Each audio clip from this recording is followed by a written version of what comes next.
Welcome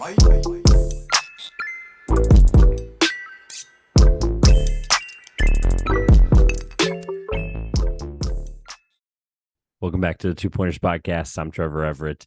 On today's episode, I'll be really short on this intro here. I talked to Evan Townsend of Project Spurs. We do a full first round mock draft, talking about the Victor Wembanyama sweepstakes, a lot of the fits for some of our favorite prospects. And we alternate picks. It was a really great time. Don't forget to support Evan and all of his links down in the description below. Twitter will not be on the screen. I couldn't get it to work with the editing. So all of his links will be in the description below. Before we jump into that episode, don't forget that we are presented by SeatGeek here at the Two Pointers Podcast. Code 2Pointers gets you $20 off your first purchase if you're buying any concert tickets, baseball, sporting events, NBA playoffs, whatever you're doing. Feel free to get $20 off your first purchase. Code 2Pointers. Link in the top of that description will take you there into the app or onto the website to make that purchase. Greatly appreciate the support. Enjoy the episode with Evan. Joining me here today is Evan Townsend. We're going to talk a big here first round mock draft. We are super excited to do this. I did one of the Twitter space shows. This was probably 3 weeks before the lottery or so. And we did a conglomerate of different things. We talked about the NBA. We talked about the draft, but wanted to return the favor, and I'm glad to have you here. So how you doing? Hey, man, how's it going? I'm super excited to be here. Still kind of, living off the dream. That is Victor Wembanyama, but yeah, man, I was ready to get right into it. For those that don't know, really quick, give yourself a little introduction of what you do, where people can find you. As always, Twitter's on the screen. All your links will be below as well. Oh, but, yeah, I'm so you're good. Let people know. My name is my name is Evan Townsend. I've been covering the San Antonio Spurs for a little less than 2 years now. I work for Project Spurs, only independent blog covering the Spurs way before even the social media age. And it's insane. They've been a super big blessing. I pretty much really just cover the team in terms of the draft. I do a lot of Twitter spaces, a lot of threads, a lot of just conversations. Pretty much, I'm just the guy that likes to represent the team, talk to everybody, pretty much just say like, hey, if this is nonsense, I'm gonna let you know. If this is a rumor, if this is something that people are just trying to push and double down just because they want to hear themselves talk, I'll let you know, all in a respectful way. The Spurs have done a very good job of, keeping the professional pedigree, but sometimes Spurs fans, man, they can be a little off edge. So yeah, I'm just kind of like I don't want to sound too how do you say? I'm not trying to talk too highly of myself, but literally like I like to think that I'm the mediator in terms of Spurs Twitter. So if you follow me, a couple replies here and there every so often. So just heads up. Yeah, I love it because this is I wanted to do this with you because, like I said, been on a couple of Twitter shows and wanted to make sure we got some time on my podcast here. So I figured a mock draft. Obviously, the lottery just happened. First of all, congratulations publicly covering the Spurs and being able to, your track record with number one overall big men in your team's history is not exactly that bad. So obviously that might be a shining a light on Victor Wembanyama. And I'm not going to spoil anything here. We'll go ahead and get started on the mock. This is a good transition. The way I wanted to do this was I wanted to figure out either we talked a little bit before. And as people would know last year, I like to do mocks where if I'm the GM, what am I doing, right? Because I don't care what I think's happening, right? I can do a mock like that written. And I can go out like a week before the draft once I get all the intel I'd like to hear. But if I'm Portland's GM or if I'm Orlando's GM, and I don't have a job, so I'm not going to lose it if I make a bad pick here, right? So I love to do it that way in these mocks, especially in podcast form, because it gives us a chance to explain ourselves, maybe make a take in that sense, put some stake in the ground there. So in fairness, for the fact that you are a San Antonio Spurs, we'll call him media member. That's why I like to media member, whatever you'd like to call yourself. Obviously, I was going to hand you the number one overall pick. So with the first pick in the Two Pointers Podcast first mock draft this year, who is Evan taking for the San Antonio Spurs? I feel so dumb asking that. Man, I really don't like the nickname they're trying to run with this kid, but they're gonna call him the alien, and that's Victor Wembanyama. 7'4", 7'5". We'll get some real measurements, official measurements soon. He's in France. He's not at the combine.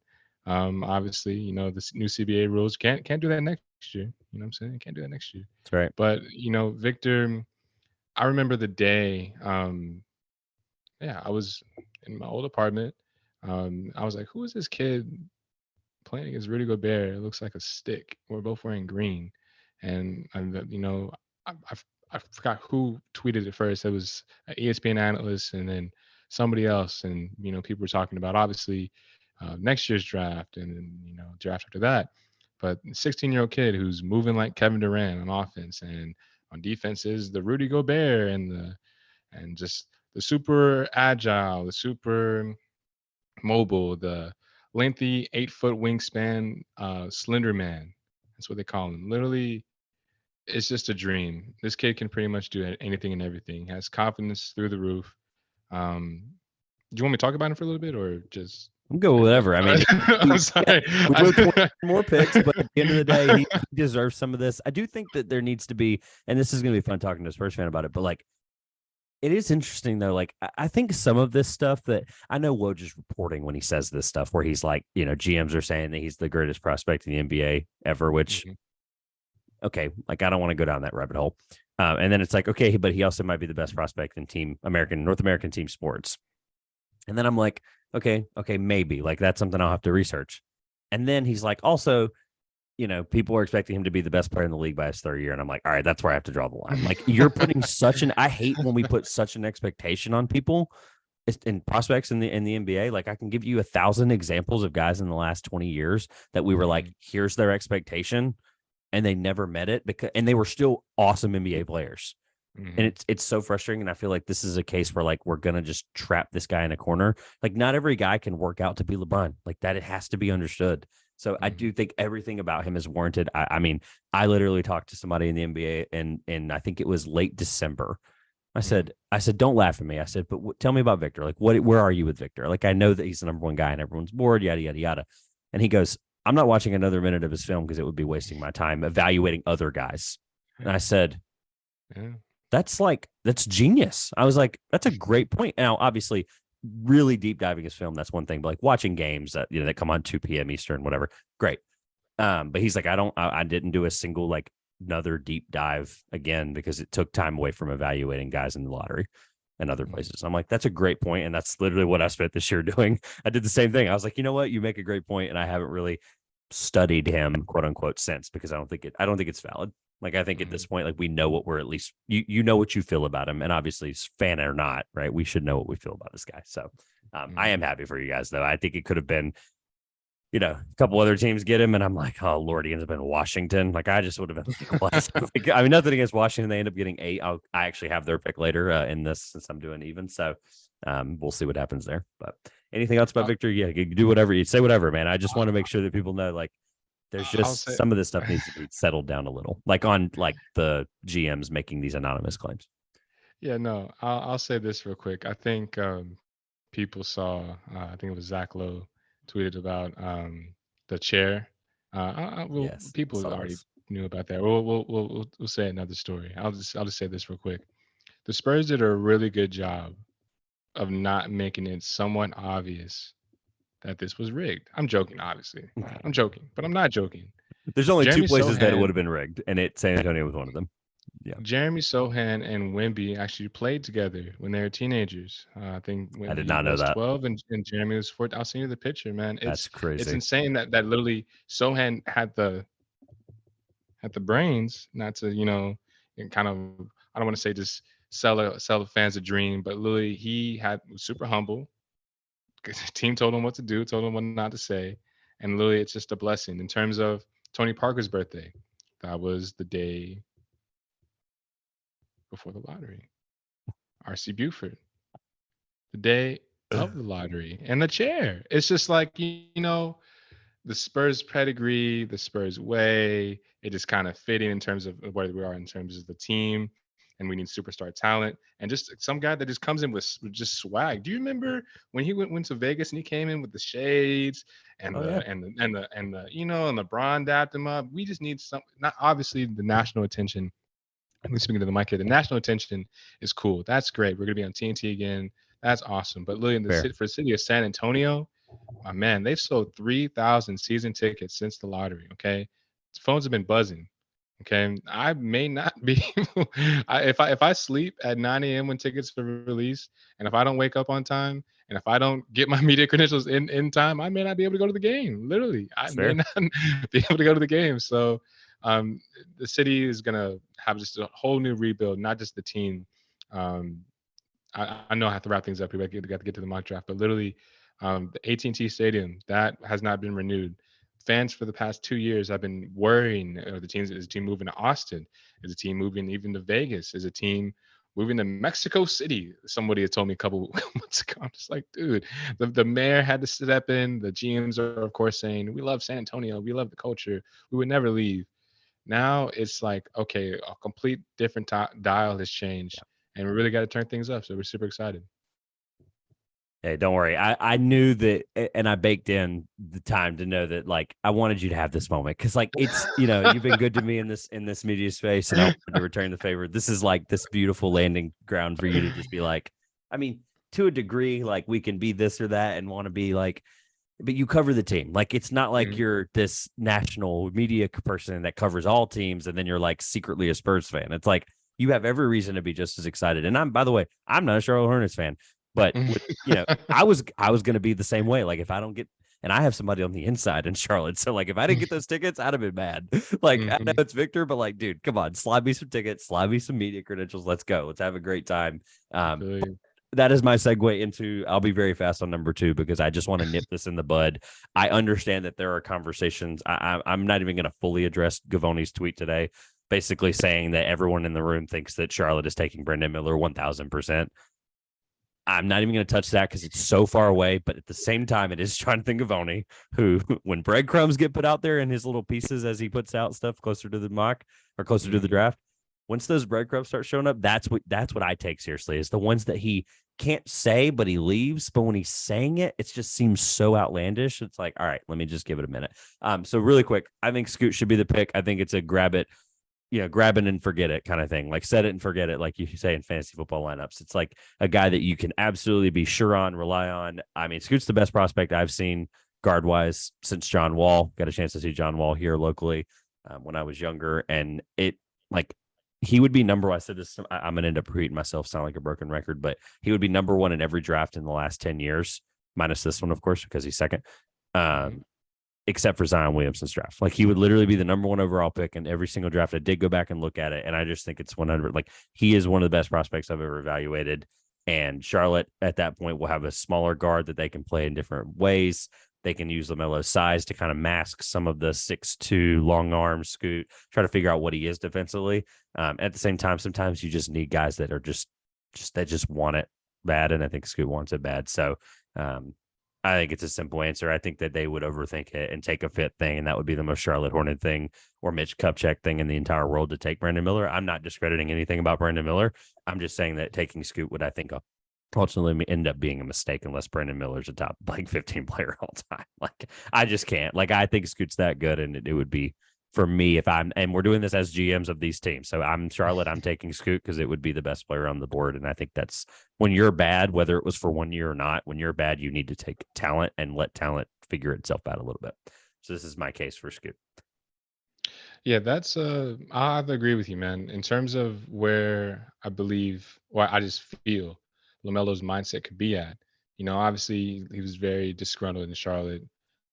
Maybe you can speak on what you maybe know if you want to. Well, if you want to. Nah, I don't want to touch that But with a 30-foot pole. Even if I do or don't, I don't want to do that to him or the team that I'm fond of. So I just, he yeah, I think they'll be he they'll be fine. he's a superstar, man. The guy is in Charlotte, North Carolina. He needs not the easy phrase is say he needs help, but he needs to have his I can't say his confidence just rebuild. He's a super confident kid, but man, his on ball duties and his usage with Scoot. I know Scoot. People like to say that he's like a crazy, crazy, crazy playmaker. He's advanced, right? But he's not in the same tier as Lamelo. He's slightly below, slightly below. They obviously have super, just unique play styles. Lamelo has this like the Penny Hardaway magic type of feel. Gazelle like strides up the floor. Scoot Henderson kind of I like to say he has the hover card type of movement, can play at all different types of speeds. LaMelo is a great catch and shoot off ball type of opportunity, type of guy. And if you're thinking, like I said, the top when I started this excuse me, sorry, when I started this take, my mindset for Melo is okay. If half of my worries on ball are gone, and maybe my usage is down, but maybe my stats are still up, and we're the Puma boys, and we're succeeding, and maybe we bring in some more of my friends. I hate to sound like it's just like a situation that's gonna just dwindle out and dire out. But if they can figure it out and get and stay like functional and flowing, that's a very good pairing. And that team can turn things around sooner rather than later. I know people like to harp on them, but yeah, with that pick, things will get going. Yeah, their conversation is going to get even deeper when they have to figure out the Miles Bridges stuff. A lot of their aging veterans, Gordon Hayward, Taylor this year. So this is just to take the talent that's there and move on. So Portland Absolutely. Trailblazers are on the clock. Who this is going to be interesting because I've seen a lot of things out there recently about who might be going here. So who are you taking if you're the Portland Trailblazers GM? So I know that this is just a mock draft. Brandon Miller has only had a couple interviews for, and I believe all of them are Eastern Conference teams. And in this scenario, I know that we're not trading. We can't do all the packages. We don't have really a lot of time for that. But if Dame Lillard, the man is tweeting the storm, probably still right to this second. Um, I don't know what's going on in that man's head, but literally, if he needs help, and if he if that immediate help is in this draft, the best player with the highest ceiling available and potentially the highest floor is Brandon Miller.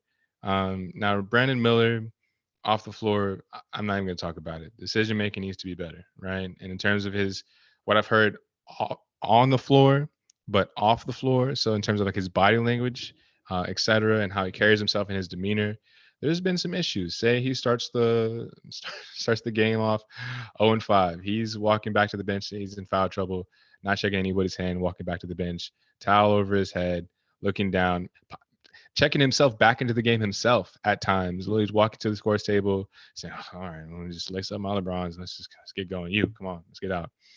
I think Brandon Miller needs to be humbled. I think Brandon Miller has a two-way superstar potential. As a movement shooter, he was on fire the first 2-3 months of the season. Obviously, he didn't shoot well at the rim, but once he got it together, 10, 12 games in, there's really nothing you can say. People were necessarily accurate by saying that he's in the same tier as Scoot, and maybe with the second overall type of caliber type of guy. But to close out the season, he was hurt in March Madness. He had a groin injury. He was not himself. You can't move your hips. You can't swivel. You can't cut. You can't. His right hand burst is not there. He only can dribble his right hand coming off of dribble handoffs. He's not really a pick and roll threat. Basically, Brandon Miller needs to have a system where he can say, "All right, you're not going to be a 3D guy, but you're going to be this option. And if you want it or not, we have trainers or not. You need to do it. Shut up, and this is that." Real quick, just do you have any concerns? I know this is just me overthinking, but Jarace Walker is only 6'6". He's not 6'8". I know we That thought the no shoe thing. I know, like, I'm why they sorry. I'm changed this. sorry. I'm Well, sorry. and like, so there's a lot of guys that like we saw without shoes, and we were like, and I could spend forever on the on shoes off shoe thing because they should have never changed it. Last time I checked, we play with shoes on in the NBA. But I don't really care because I think the physical. I think I got to see him in person this year, in a road environment, in the American, and that guy's. I mean, like he literally looks like he's an offensive tackle playing basketball, and it doesn't make Yeah. it's not fair. So yeah, I really could care less. If honestly, if he was 6'5", it still probably wouldn't bother me because I think he's that explosive and that versatile. So I think 6'6" is fine. By the time he puts shoes on, he's almost 6'8". So I think I actually think that might be an advantage because he's a lot quicker than people think. So I think, funny enough, I think 6'6" might be an advantage where he's probably guarding 2 through 4 now instead of 3 no, through 4. I'll say this in the small ball 5 era, that's, I'm not gonna say about to end, but teams are gonna be able to adjust and say, you have to be 6'9" to ride this ride now, not no 6'5", 6'6" nonsense they were throwing out the last couple of years. But Drace can play a little bit of five too. I really hate player comparisons, and I really hate saying shades of, but I gotta choose one. And I know we're talking about Drace here. We'll get back to the mock draft real quick. I promise. I promise. I promise. You're good. But Drace, I've seen him in person too. In Houston, literally, he was just the all-around connecting piece. I know that's just like the phrase people like to use to stamp with him, connector, connector, connector. Yeah, But I only use, I use it very lightly because I do think it is a very, very like it's a very, very. I'm trying to figure it. It's a big compliment from me as an evaluator. I don't. There's only 3 guys in this class, and we'll get to them. They're all first rounders on my board. There's only 3 guys in this class that I think are like connecting tissue type pieces. And to make you feel better about this, since you're first time on my show, I think player comps are fine. I will tell you what I do is I say reminds me of. So all it does for me, very nice. See, everybody keeps saying that like I invented this like crazy term. All I'm telling you is that when I write down a comp, and I'll never post them publicly anymore because they get misconstrued, and even if it is for clicks, whatever. But what I do is I just want to tell you, and I'll give you an example because we'll get to Keontae in a second. When I watch Keontae George, like if I close my eyes after watching a play of Keontae, this is not how I evaluate players. I just want to just for the example. I literally see Bradley Beal. He's the same height, the same fluidity. They remind I got that was one of the first drafts I really ever like started watching intently. So like I watched a lot of Bradley Beal back then, and they just are like if they just were, the Kobe Jordan like thing where they put them over each other and they'd show the moves that they both do at the same time, like with the little shadow with the ghost. That literally Bradley Beal and Keontae George. So I give that as an example of reminds me of. I'm not saying that this guy will ever be that player or is completely like that player. But what I do as a personal, like on my personal evaluations, I'll put reminds me of. And there's a lot of guys where like Jarris, I don't really have a good reminds me of because of the explosiveness. So I just think it's tough. But I like that you're in the camp like everyone else. Like player comps are not good because of X, Y, and Z reason. I agree with all those reasons. But if I were to give you one, and I'm sure we won't make it the full hour without me giving you one at some point. I just gave you one with Keontae and Bradley Beal. When you hear me say comp, I'll just lazily say the word comp. But if I say a comp tonight, it is a reminds me of. So I'll try to be better about like reminds me of. But I hope the Keontae George Bradley Beal one is a good example. But it's just to give you an idea of what I mean by that. So I don't hate anybody that hates player comps. I think people intentionally on Twitter look for them to hate on them. I've been killed in my mentions. I'm not going to say what I said, but literally I have to make sure you are. It's not about like impressing people, but like you don't want to necessarily stand out in the wrong way, and you don't necessarily want to look for headlines. That is clearly obvious when people do that too. So, yeah, that's my 2 cents with that.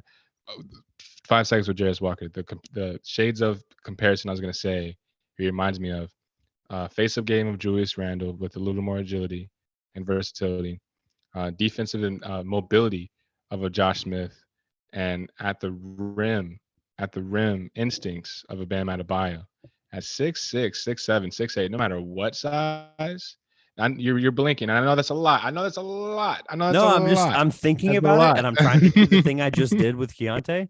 I think it's beautiful. I think it's great. I'm here. Yeah, paint me the Picasso. I like this. This is good. When you imagine somebody who, I'm super big on knowing your role in the NBA and knowing exactly what you're basically what you know you're supposed to do, and what the secondary reads possibly are, and what you can make out of the play that maybe can be broken up. Jarris Walker is going to give his all, and he's going to make that play on offense and defense. That's the beautiful part of it. But I'm not taking him at 5. Well, he's not there. I took him, so we're good. I have to take him in. Yeah, Thompson. That was who I talked myself out of at 4. Just to be clear, I'm not gonna hide anything on this. So and Rockets fans, I'm super cool with a lot of them. If you're listening, the Rockets fans have the funniest spaces. They're the best. Shout out to Will and and Brad. Yeah, shout out to Will and Brad. There's a couple other them too. There's too many to name, but literally these guys are super cool, and they have James Piercy. It's another. He's been on the show multiple times. James Piercy is my guy. I love James. These guys have a really big fan base, and a lot of them have really funny personalities. And in terms of just getting through their discourses, arguments will be made in their chats, and they're super high on Amen Thompson. But that back and forth, I was listening earlier today.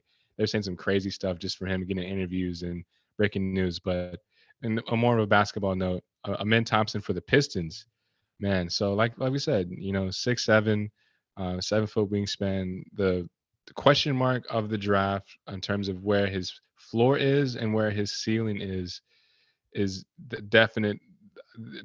We have no idea what Amin Thompson will be in the NBA besides a solid playmaker, a confident kid, a great athlete, and a great defender. That sounds amazing, right?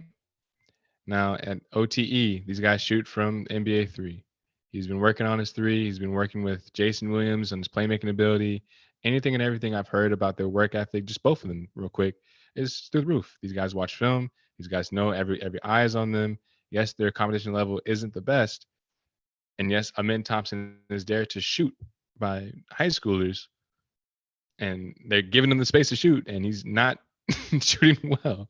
I truly do believe Amin Thompson has superstar potential in this league.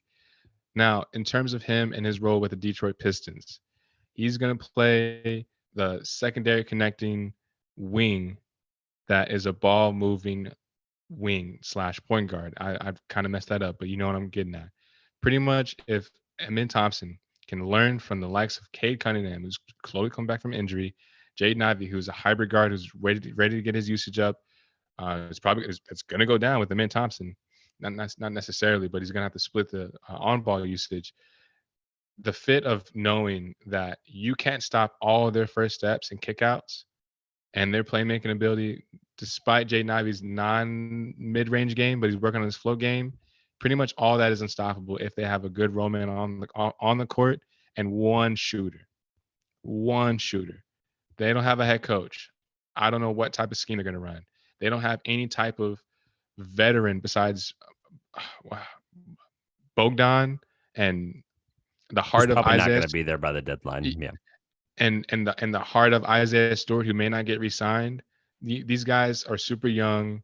Who knows what can happen? But in terms of having a good set core that you know is going to be electrifying on offense and transition and is well balanced on defense, Amin Thompson, Jaden Ivey, Cade Cunningham, you can't call them the big three just quite yet. 4 or 5 years from now, all could be all-stars.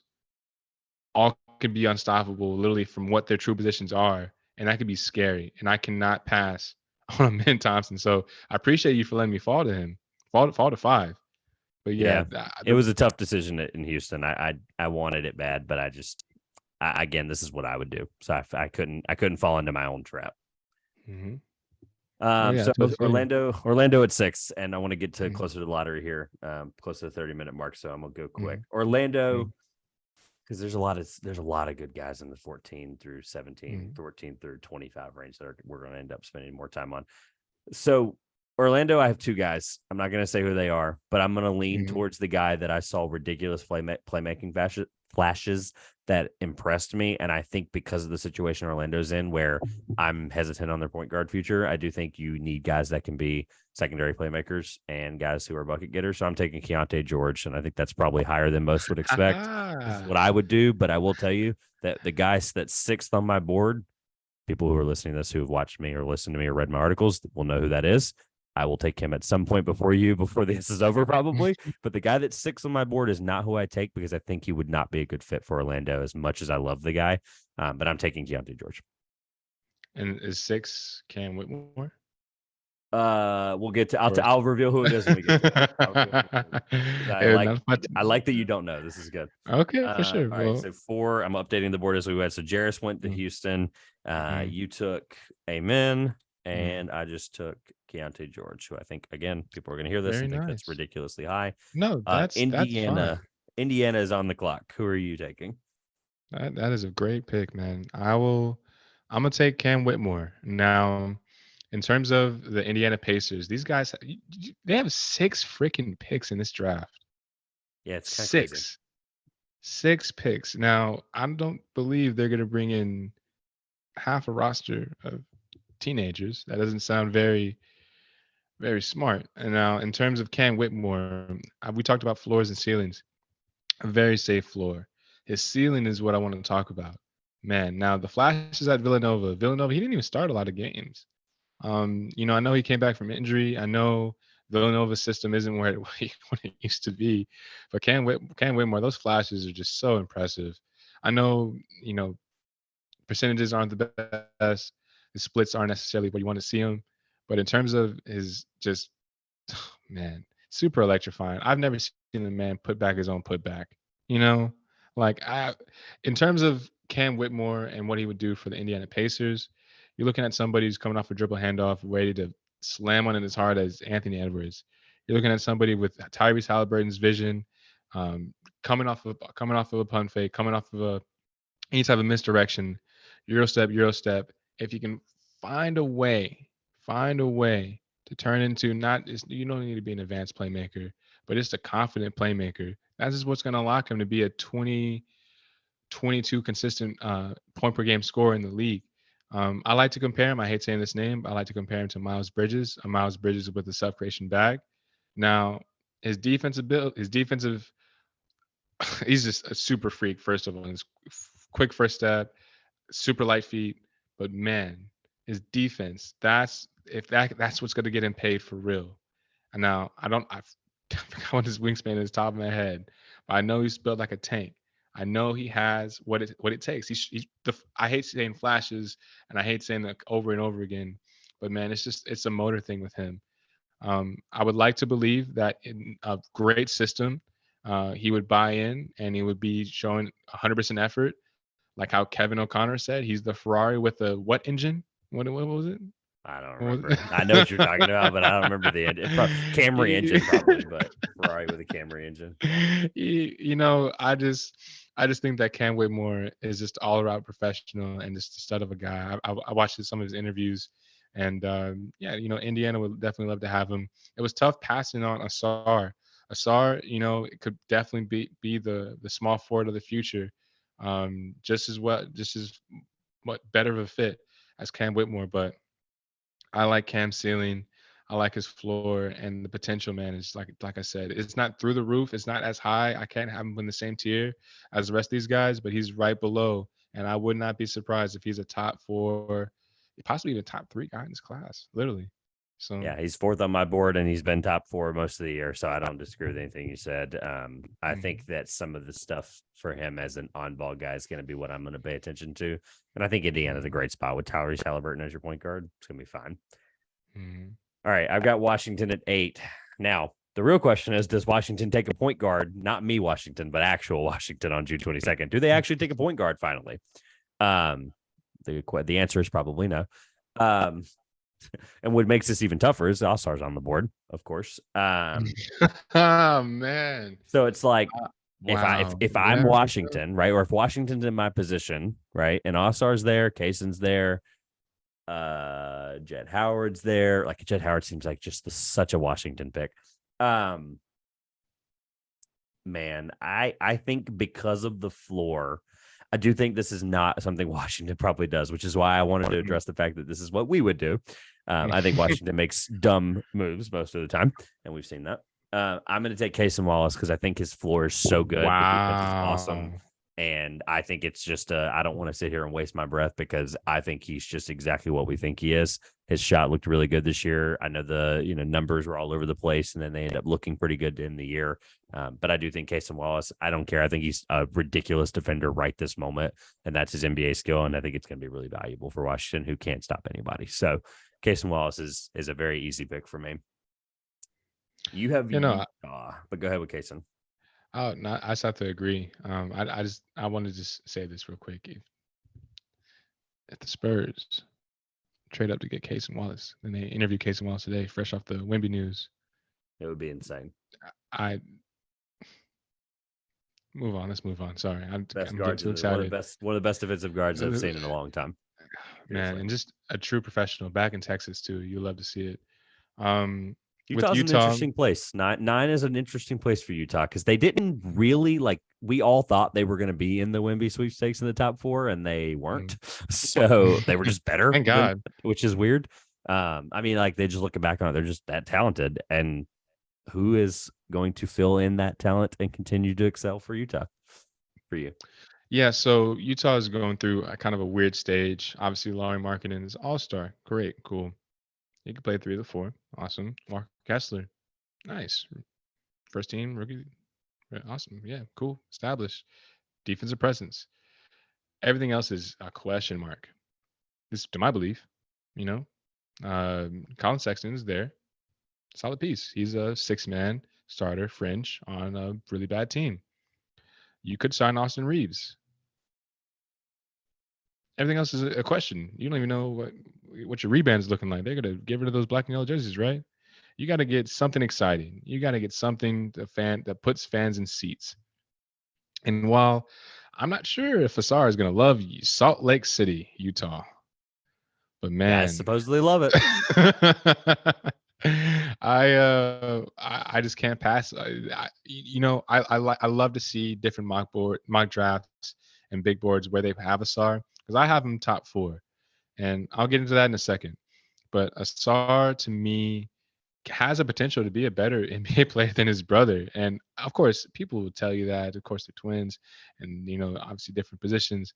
But in terms of maybe the safest, like confident athlete, like functional athlete in this class, that's just going to be at least a good role player. And when you look at the history of pick 9 and even this tier of picks, you can either get a guy that is a bust, you can get a safe role player like a like a 3-and-D wing that's going to be $15 million man for years and years, or you can swing the fence. And this is the last guy that really has possibly superstar potential. So you got to go with Sar Thompson here. I believe that he's the better defender over his twin. I believe that he's the better shooter. Obviously, I believe that he's even on ball. On ball. Now, this is something that people are going to kill me for. On ball, I do believe Asar is not more of a threat than Amin Thompson. But Amin Thompson's so creative. He works with White Chocolate and Jason Williams. These guys have the craziest confidence to get the balls, to get passes in the closest gaps in the funkiest spaces. I'd rather have Asar Thompson to close out a game and to make the right read than his brother. Obviously, it's easy to say, wow, this guy won MVP, City Reapers, he can close out clutch moments. The competition level is subpar. We can go on and on about that. But in terms of being, you simply cannot stop his first step. In terms of being an on-ball threat offense, and then being a defensive just lockdown, 1 through 3, that is a Star Thompson. So I just want to see from Utah real quick. I just want to see some better jerseys. I just want to see Walker Kessler shoot more threes, and I want to see a pass first point guard to get everybody going. That could be a really exciting, fun team if they build that around. They have a lot of picks. Obviously, they finesse Minnesota, but we'll see what they can do. Yeah, I don't disagree with a lot of things you said about Asar. I am doing currently a deep dive of him, and I'm super excited for him to propel a little bit up from my board. So I think the defensive stuff is insane for him. So this is the only time, and you mentioned pass first point guard just now at the end of that little part about Utah. And there was one available on the board. And this is the only, I'm putting it out there right now, this is the only time the entire rest of this episode that I'm going to go off of what I would not do. And the reason is because I think the fit is better. So actually, I'm technically not, because I do think the fit is good. And if I'm the GM, I think the fit would be better for my team currently. And for in the future, I'm going to go with a guy that I may be a little higher on. The guy at 6 for me is still on the board, even after I'm about to make this pick. And obviously, being 40 minutes in here, I want to also make sure we can get to the back half after the lottery and kind of hit through this pretty quick. We'll pump through this. I got you. So Dallas needs a guy that can be. They need Jalen Brunson. Let me just put that out there. Desperately. They need a Jalen Brunson. And I think Anthony Black is a pass first point guard that's really, really good. So I'm taking Anthony Black because I think, again, there's only 3 guys in this class. By the way, not the highest on Anthony Black consensusly. Not as low as one of my guys, my Everything College Basketball podcast team. He has him at 26 currently, and every Arkansas fan on Twitter completely destroyed him. But thanks for the engagement. 26. I actually, after he explained it to me, I'm not gonna lie, it kind of makes sense, but it does. It's less about 26. It's more about there's things about guys ahead of him that he likes better, which is what I hate about this class. I get what you're saying. Like I'm literally I'm the guy that's 6th on my board is currently still available, and for both of us, and I am letting him free fall because I think the fit for the team I'm going to take him with is better. So anyway, Anthony Black, I think the connecting piece, he's he's the second guy I mentioned that were connecting pieces. I don't throw that around very lightly. I think there's 3 in this class. This is number 2. Anthony Black can do a lot of things. I think the shooting is going to be the biggest question mark for me long term. But right now, Dallas doesn't really need him. They need him as a on ball dominant creator that can get Luka the ball and vice versa. So I'm going to go with Anthony Black at 10 to Dallas. I have a question for you real quick. Mhm. And I would love that. Anthony Black back in Dallas, from the area, was Mhm. a AAU warrior. Really, I that didn't even guy, think about that. I forgot about the connection to where he's from. So that's actually, there and you go. Another reason. right. And um, just real quick, just a question I have for you. Mhm. In terms of draft history, talking prospects here, solely just prospects, has there been anyone with the same build, the 6'7" pass first point guard, that had such, I hate using this phrase, but let me say it, that had such a high feel for the game, like a Giddy, like a Lonzo Ball, like a Cade, like Anthony Black, that you thought that was just going to be, I'll say a jumbo initiator, right? I'll say a jumbo initiator, jumbo playmaker that just failed. Oh, well, okay, yeah, technically you said him, Mm, Lonzo Ball, because of the injuries, but that's a cop out. No, no, no, Yeah. no, no, I'm a no, Lakers fan. no. Of course, I'm glad to say it. They traded him away, and then he ended up blowing out Okay. his knees, and he might never play again. So it's technically a fail, but it's not his fault. Yeah. Um, how about I I need him. table that, because honestly, there's probably a really good answer that is Penny a bad answer? I mean, he worked out. No, no, That's what I'm saying. no, I don't. no. Are you asking me a question that you know that there's not a good answer to? No, Because no, I really, I okay, all really right. don't. It I seems like really there's not don't. a good answer. Mhm, They probably work out more than they probably don't. Six, mhm, 7 playmakers, basically 6, 7 mhm. ball handlers. So And like Sean Livingston, who else was that and lengthy? again, another injury guy. That's crazy. Oh man, You keep damn. rattling off injury guys, 6, 7 guys that get hurt. I mean, he had like first of all, though, it was like Oh 1 in a man. million thing. Like, he literally snapped his leg in half. He shouldn't have never played again. That's like, again, he is a guy that I'm so thankful worked out. Yeah, same.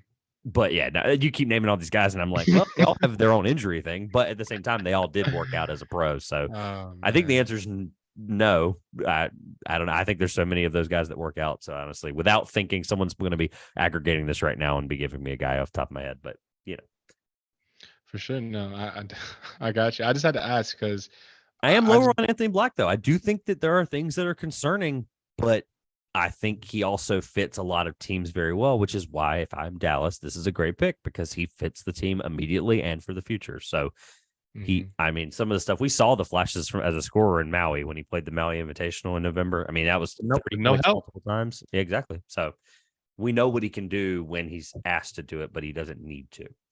Yeah. So this is a And weird position where you have Orlando's second pick in the lottery via Chicago. I took Keontae as Orlando's previous pick. For those listening, this will not be the only instance where one of us has one pick. You mentioned Indiana earlier. I looked at it. You have Indiana's 7th.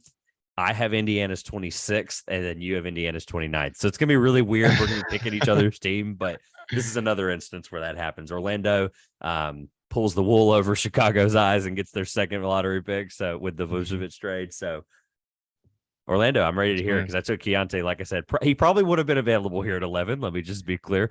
But I know you mentioned before we recorded that you like him. So Keontae is not there. Who are you taking for Orlando?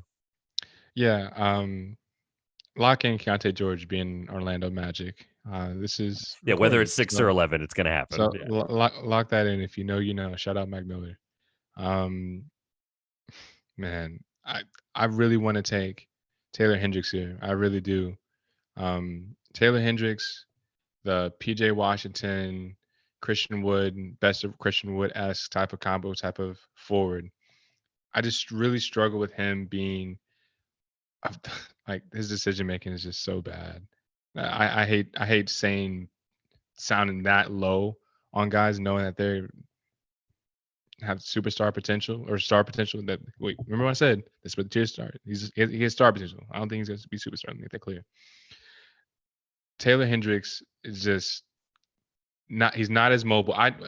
I'll say this. Shout out to UCF. Shout out to UCF. Do you see They Taco Fall? Yeah. they started running Taylor Hendricks pick and roll knowing that scouts were picking up his steam, his draft steam, and they said, okay, how can we make this man make our school look good, and how can he make himself look good? And in terms of being the most slow Spurs-like dribble handoffs and pick and roll, pick and stalls, look, a pick and roll that stalls, and the roll man holds the ball, and everybody cross screen action, elevator screens, baseline screens, and here comes Taylor Hendricks, coming around, shot fake, two dribbles, pull up mid range or dump down. He looked like a star, and that was not a thing at the beginning of the season. Sorry for that long tangent here. Let me speak on the mic again, but literally, Taylor Hendricks, man, would be a great fit. But then Grady Dick is still there. There it is. I knew you were building up to something. I was like, what are we building up to? Because by the way, I disagree with Taylor Hendricks' fit, and which is why I didn't take him at 6 for Orlando. And Grady Dick, you know what he's going to be. Okay. You know what he's going to be. Team defender, solid. Actually, he's probably going to, once he, I thought it was just so funny how they put him on the shuttle, the four, what do they call that drill? He just looks super four goofy, cone super or whatever. doing that. Yeah. He looked awful. Once he can be I guess you can't say you can learn how to be more agile, but once he can learn how to move his feet more efficiently and more effectively, he'll be a pretty damn good team defender. He's already a good team defender. That's what I'm trying to say. He's a good team defender. On ball, questionable. You know he's a 3-point guy. You know he's a shooter. You know he's a sniper. But man, what he provides with his size and his decision making and his confidence, I'm looking at him to be potentially an all-star one day. Now, his prototype does not turn to be stars. They can be role players, and he can very well be a role player. But his ceiling, let's talk about his playmaking. In Kansas, they ran a super, super, super, super, super simple offense. These guys the Bill Self has been since the Mario Chalmers days. Nothing has really changed. I'm a UT guy, right? I've watched these guys kill our team for the past decade, 10 years plus. Grady Dick coming off a screen is the scariest thing ever. Besides in the corner. We'll talk about it in a second. Can't shoot corner threes to save his life, but he'll work on that. I'm confident he'll work on that. Easiest shot in basketball other than a layup. Grady Dick is gonna be a solidified the perfect piece at this pick, and that's why I couldn't take anybody else. I really thought about it. I was really trying to make a swing. But it's just you. And I was the advocate saying Grady Dick might fall on draft night just because there's people with more star potential like a Keontae. I would take a case depending on what team is ahead and what team could possibly trade up. Even all these movement wings, all these shooting guard wings, the Nick Smiths, the Bryces, the Jets, the Dereeks at 10, that's not a stretch for me. But Grady Dick, man, I can't pass on him. I'm sorry. I'll wrap this up. He's super charismatic. He's a funny kid, man. Orlando's going to have a fun team. Obviously, he's going to come off the bench. Maybe he can play a little bit of two guard once he's a little more agile, can guard a little bit more quicker guards. But yeah, for the future, that team is just so super fun. Free agents are going to want to come there. They have their guys. Yeah, they're cooking with grease. Yeah, I think I think shooting sells right now, and I think anything of that nature with Grady or with Jordan Hawkins or of any of those guys, I think somebody like that's getting taken with the Orlando's 11th if they don't trade it. So. Number 12, and then once we finish the lottery, we'll have to rapid fire because I don't want to have to put two parts out on this. I don't want to put people through that. I want this to be fun. I will be quick on number 12 because I would do this for the sake of a friend of the program who's named Grayson. He's been on the show many times, used to facilitate the Trivia Showdown finale for me. He's a diehard Oklahoma City fan. Diehard would be an understatement. And there is a big Taylor Hendricks. Shout out to Thunder Chets. There's a big Taylor Hendricks push for OKC, and I think this is a literal miracle dream. I do think if he's gone, I do think that they get weird and they take a GG or a Bilal or somebody like that. I am not going to do that, but I don't think, again, predicting Sam Presti is like trying to predict what's going to happen tomorrow. Like, it's just not happening, right? You don't know what's going to happen tomorrow. Very true. Very So I'm true. not going to try to do it. What I'm going to do is, because this is what we would do. Taylor Hendricks is the guy that was 6th on my board, and I think the off-ball defense and versatility. I won't spend forever on him because I'm planning on doing a whole piece on him very soon, on house-enterprise.com. But Taylor Hendricks is the perfect rebounding, switchable big that Oklahoma City needs. I mean, Derek Lively would be the perfect big because they need defense and they need a rebounder. But Taylor Hendricks can be everything that they need Jarris Walker to be. Obviously, they're not getting Jarris Walker unless they're moving up. And then he's also a shooter. So I think he's the perfect fit as their team. We saw improvements going from 30th in 3-point shooting for 2 or 3 years to 18th last year. I think that he's another piece that bridges them into that next step for their development. And I do think that they probably get really close to a 6 or a 7 this next year, and they make a step up. So Taylor Hendricks is my pick. I'm just glad I don't have 13 in Toronto because I don't even know what the heck's about to happen for Toronto, for you or for them. So I don't have a good answer for Toronto. So I'm very thankful that I got Oklahoma City. And Grayson will appreciate that Taylor Hendricks his pick because he listens to all the pods. So thank you for letting me have Taylor Hendricks, who now my top 10 has been all picked. So actually, just kidding. My top 10 of my 11 have been picked. Anthony Black is 13. Actually, I said that wrong earlier. So, all right. Who would you like for Toronto at 13? Gotcha. Yeah. You just follow up real quick. You never know what Sam Presti's thinking. Shout out to him. He's a great No, GM. literally nothing. Like they could literally take Maxwell Lewis, and I wouldn't be shocked. Wow. Yeah, that makes sense. That does make sense. If Grady's gone, that does make sense. Now, in terms of, that's another Sam Presti joke. I do believe Sam Presti made the call to come get this next man, but Spurs fans are gonna love this because I said some crazy things about Leonard Miller last year, saying that Leonard Miller, I knew DeJounte was gonna get traded because he was saying some crazy things on social media, right? And he was on the court during the season. I was like, wow, this guy's not showing the body language of a Spur, right? Leonard Miller, before I even knew who he was, before I took a deep dive into his game, looked at his Instagram, said he was a point guard from Canada. I was like, okay, cool, awesome. He said he's 6'11". I said, what? Okay, let me check it out. His film was against middle school poor kids. The first 4 things I could find was super bad. It was like he's playing against small little boys, right? And then I was like, all right, well, let's find this film against like some high school competition, some better EYBL competition, right? And watch the game, the USA game, the Nike Hoop Summit game, right? Played okay. Showed some confidence. Showed a little bit of playmaking ability. He's super agile. He's the unicorn that Lamar Odom used to be, basically. In my head, that's what I thought. Right? That's what I was running with. And I said, the Spurs, the San Antonio Spurs, in the 2022 NBA draft, do not be surprised if Leonard Miller is selected. And I got torn to shreds. In my defense, I do believe that he's going back home to Toronto in this mock draft. I'm not saying this because he's positionless. They do that positionless nonsense, right? I'm not saying that. I'm not saying that just because Sam Presti pulled him out. That's what I'm believing. Sam Presti was a guy that made that call to pull him out the scrimmage yesterday, right? At the combine. I truly do believe Leonard Miller is the BPA at 13 with all these other guards, all these other wings, just because his ceiling, you truly do not know what it is. Now, there's a multitude of other options. You can go guards, you can go wings, but I saw a guy who looked like he was about to wet himself in scrimmages against prospects, against guys that he literally should be having a chip on his shoulder against. 4 turnovers in like 3 minutes. Did you watch that game? Did you watch his scrimmages last year? Yeah, yes, they were horrid, it literally swung my decision as an undrafted free agent versus a second rounder last year.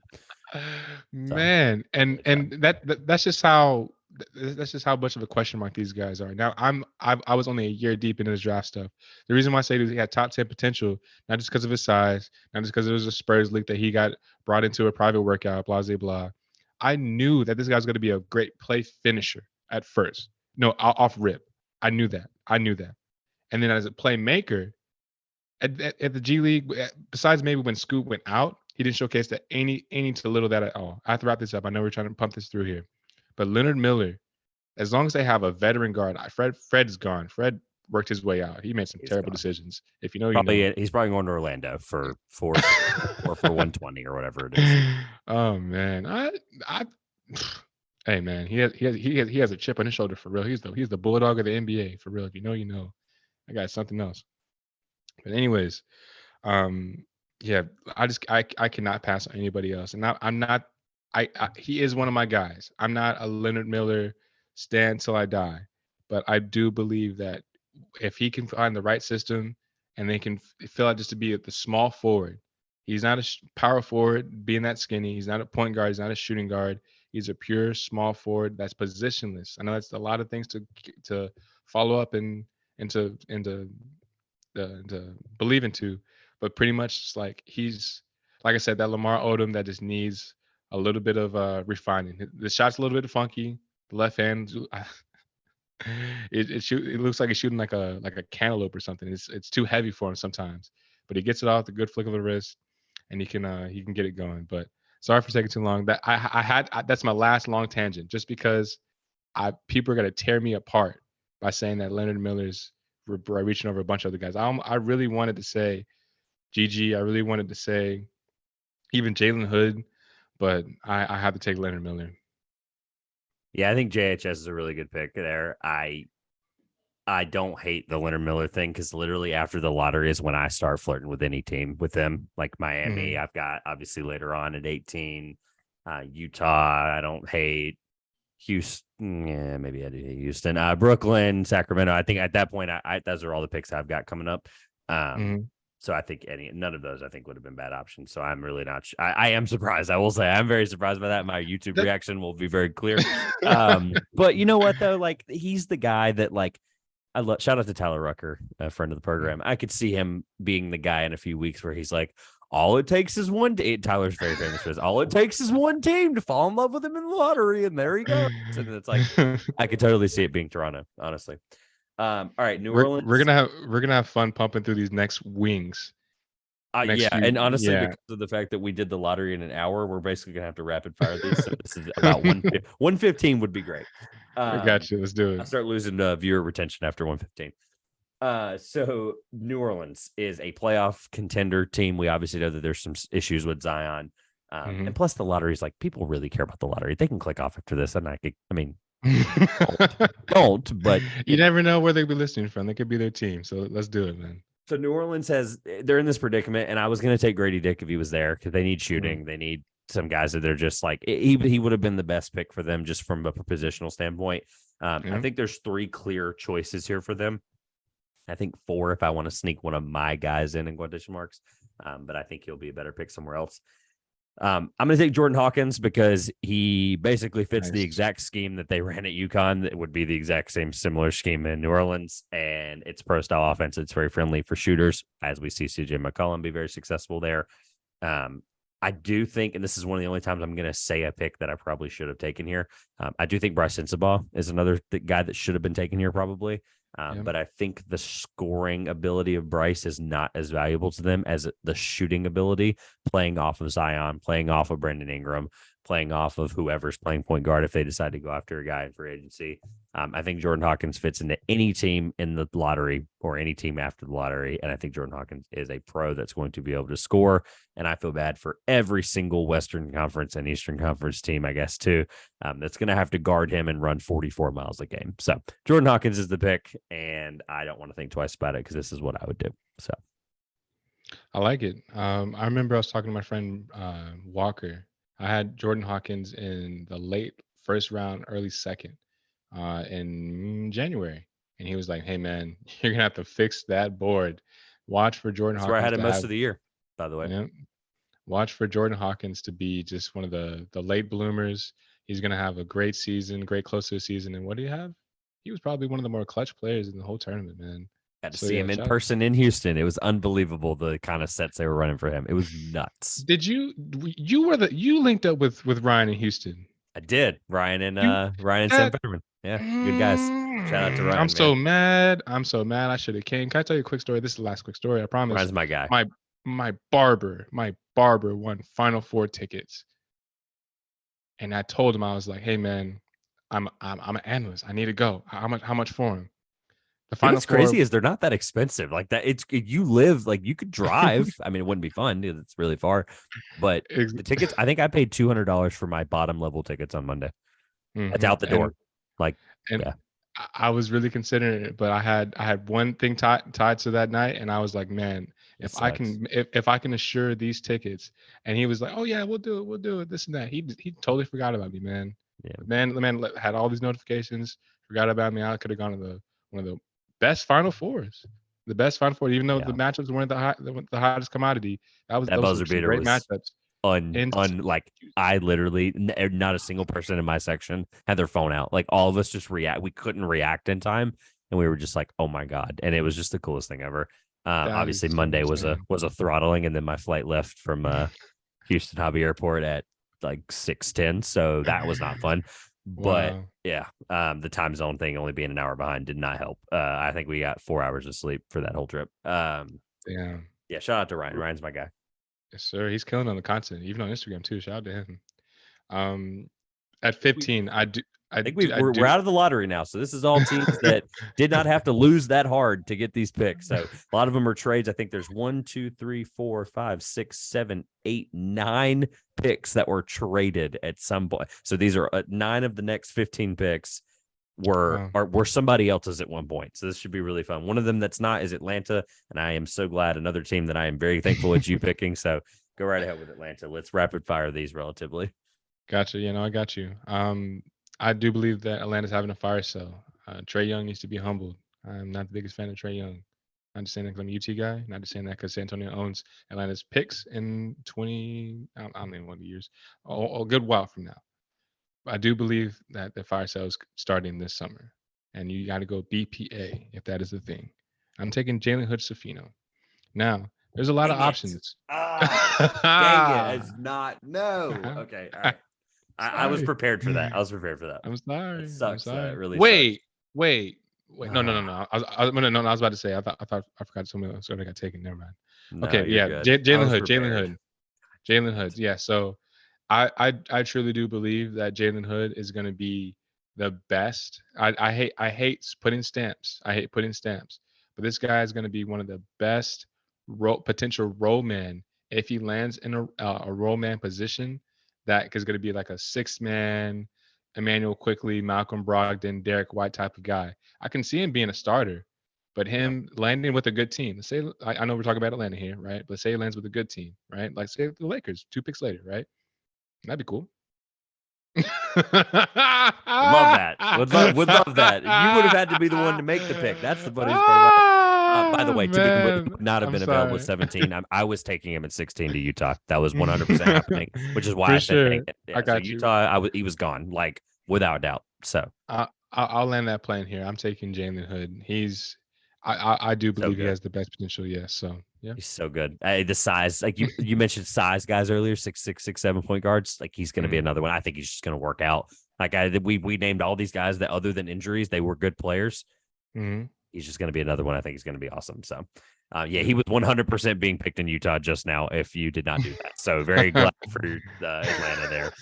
Not who I probably would have taken for Atlanta, but I do like that. Basically, you're getting Trae Young insurance. So, Mhm. this is going to make. If you had told me, I'm just going to. This is how I'm going to say the pick, and I'll be quick. Mhm. If you had told me in October that I was taking Kobe Buffkin over Nick Smith Jr. 16th to Utah, I genuinely, again, this is why I love mocks. This is what I would do. I saw too many things from Nick Smith that concerned me that Kobe Buffkin was consistent all year at doing very well. Yeah. Rim finishing being one of them. Being a defender is another one. There's a lot of things that I like about both of them, but Kobe Buffkin, I think, is going to shock people. And I think if I really deep dived him here in the next month, like I plan on, I think he's probably going to be a lottery guy for me. Just throwing that out there early before my last big board of the year. I'll probably have him in the lottery when it's all said and done on a big board, but I think there's just too many. I don't want to say connecting pieces again. I think there's 3 guys in this class, and I think he's just on the fringe of a guy that just is a guy that if he's not doesn't have the ball, he's going to be able to find a way to get the ball and be effective. But Kobe Buffkin fits Utah's scheme very, very well. I do think that's very important. Some of the stuff that Will Hardy runs, so I do think he'll be a very good pick for them. And I think he's a good positional defender. So I don't want to overthink it. Jalen Hood-Schifino was there also. Nick Smith, and then there's a couple other like, do they want to take like the Usman Jang type guy last year that Oklahoma City took? Like, are they in the position to be like, because they're not going to make the playoffs anytime soon, I think, but are they in a position to go after a younger guy, like a really young guy, like a Bilal Coulibaly, a Gigi Jackson? I think they were kind of in play for one of those guys too. So I don't think there's any bad pick for Utah at 16, and I do think they make the pick. So I think Kobe Buffkin's the right pick. Safe floor. Very safe floor. Yes, Super efficient guy. I don't like to lean on the floors of guys all the time, but when you're a team like Utah that doesn't really need the ceiling right this moment, I don't see any reason why he's a bad pick. Atlanta, you took JHS. I have to make sure I write that down.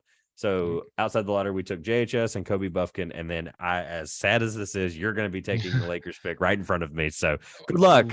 Would you take Derek Lively here? That's a great question. No, probably not. I think there's too much wing depth in this class that I think that they need. Yeah, that's true. That's very true. Based on my own board, I think there's an obvious answer here for what the Lakers would, could, and should take here. But I wouldn't be upset. I wouldn't be upset if you took Derek Lively. Is that what you want to do? What do you want to do? I'll comment if you don't do it. If you don't do it, the reason why I feel like Derek Lively is the evident answer, in my opinion. I'm not a Laker fan. Right? But what's the center rotation for you guys right now? It's Anthony Davis and who else? Wenyen Gabriel, and if he's healthy, Mbamba.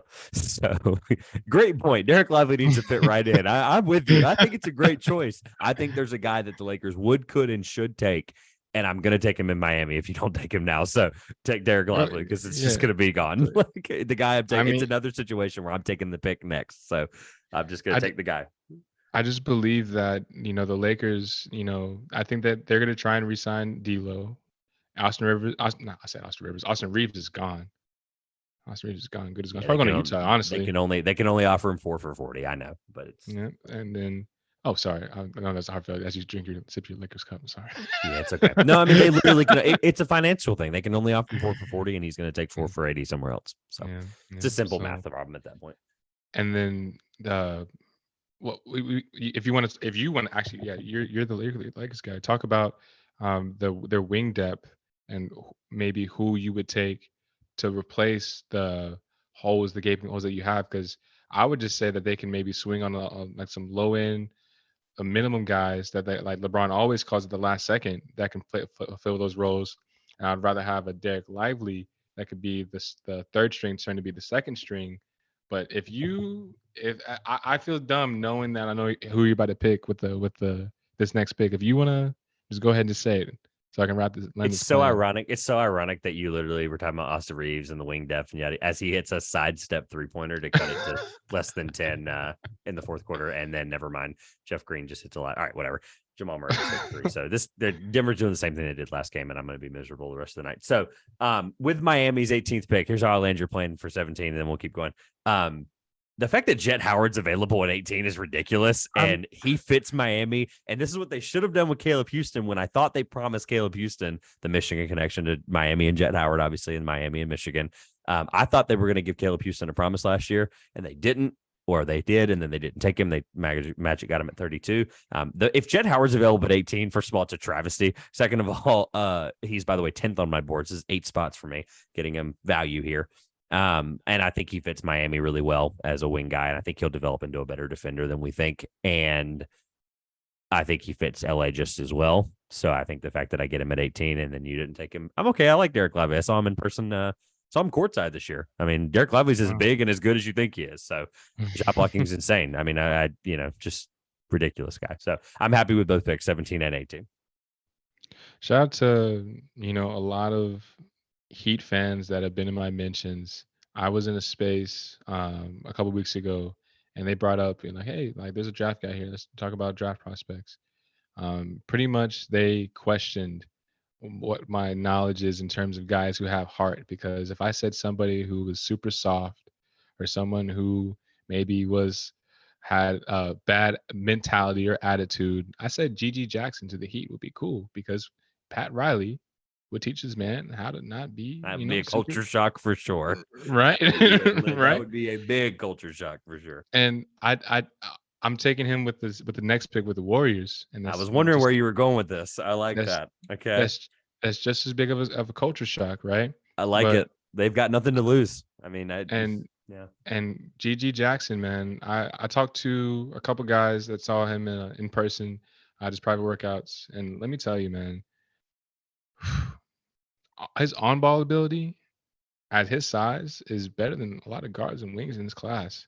At South Carolina is just as hard to watch as Pepperdine and Max Lewis, man. It was just tough, very tough. They play AAU basketball there. And at the end of the day, he knew that. And he knew he can get his shots. He can pretty much check himself into games when he wanted to. And ideally, like, if you're in a system where it's a championship pedigree, Jonathan Kuminga is probably not going to be there. James Wiseman worked himself out. And in terms of having anything and everything in terms of your dreams come true, you're playing with Stephen Curry potentially. If you can just turn it up on defense, if you can lock in mentally, and if you can just learn how to play a system-oriented basketball, it's going to give you an open three, big fella. That's what you like, right? That's what you like, right? Face-up game, all that. On the bench, in terms of fit, I went BPA, but in terms of fit, GG Jackson off the bench for the Warriors. Okay, like say let's Jonathan Kuminga sticks around, right? You have your shooter in Patrick Baldwin Jr., right? You have your freak athlete in Jonathan Kuminga. You have your combo guard slash point guard slash we don't know what he is slash well, I'm sorry for saying this.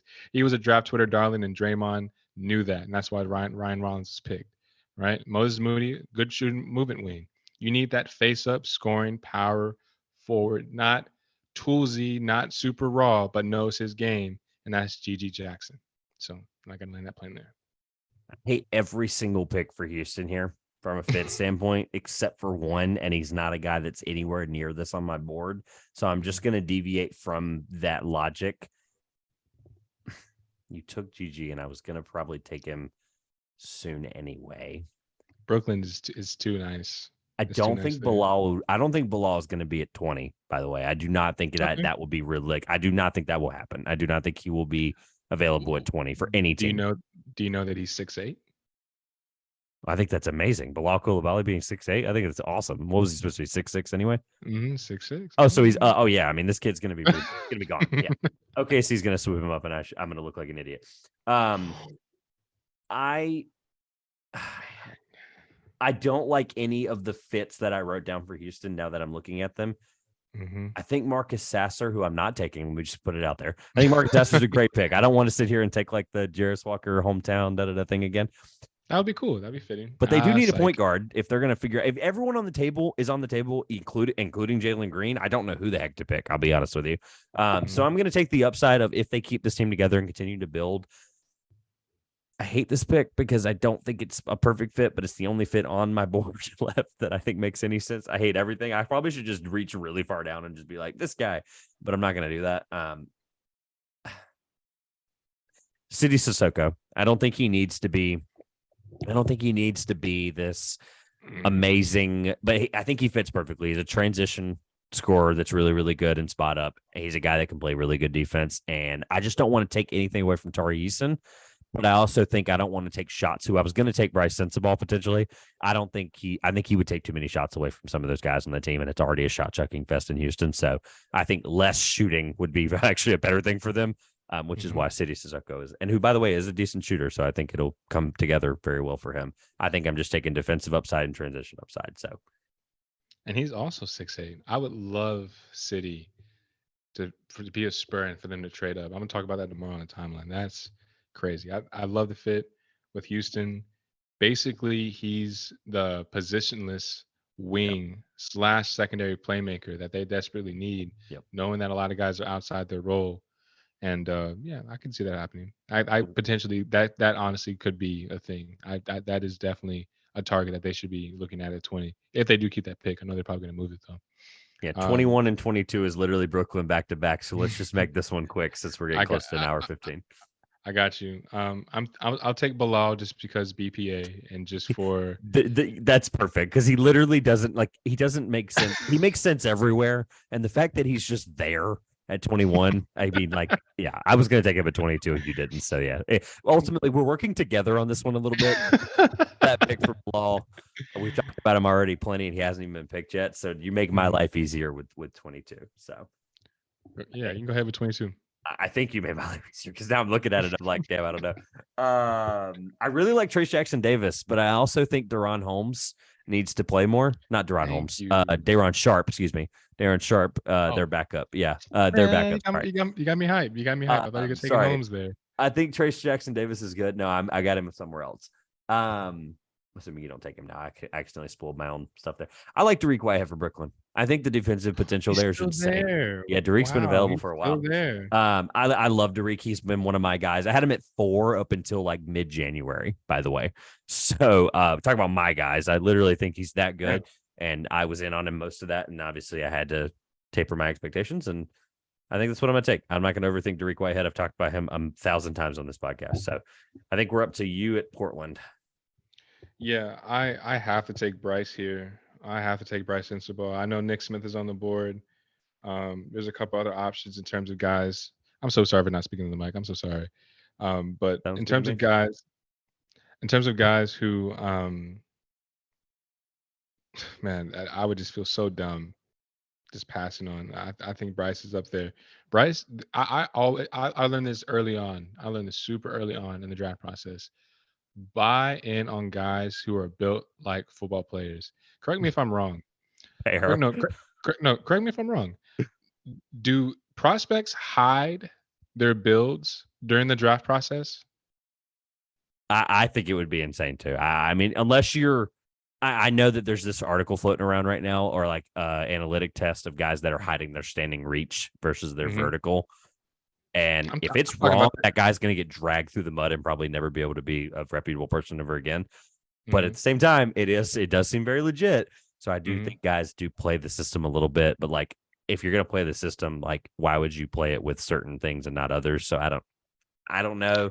I think guys do it. I think I'd be dumb to say they don't. I'm realistically just talking about, guys that aren't necessarily just strong in their core. Guys that have what you call butt guts, a soft stomach. You're able to get pushed around. You don't have any hip fluidity. You don't have any hip movement. You can't swivel. You can't change directions quick.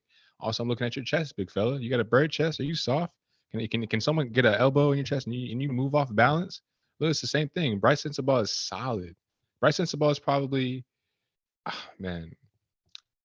So let's talk about pure built athletes. Scoot's first in this draft. Cam Whitmore's probably second. Jerace is up there. Bryce is right there.